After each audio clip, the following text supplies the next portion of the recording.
Hello everybody, welcome back. Today as well we have got you another video. In this video I'll show you how you can simply go ahead and face swap on CapCut. But before that, please do make sure to like our video, subscribe our channel, and without any further delay we're simply going to go ahead and start our video. For the matter, what you're going to do is simply going to go ahead first, access your CapCut, and here in this section, if you try to do it from editing, it might gonna take much of time and for a lot of to figure out. But the very easy way and how people do it is you can simply go to your templates, go to search bar and type face swap. Simply go ahead, type it in and search it up, and now you will find plenty of templates that people have already made and are as used as, like you can see them templates, right? You can tap on this use template and use this template with any existing files of yours and try the face swap effect.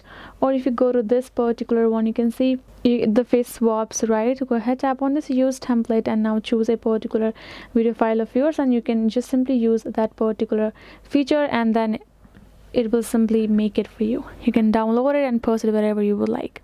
That is the way you can do it. Hope this video was helpful to you all. Thank you so much for watching, and yes, I'll see you guys in our next video.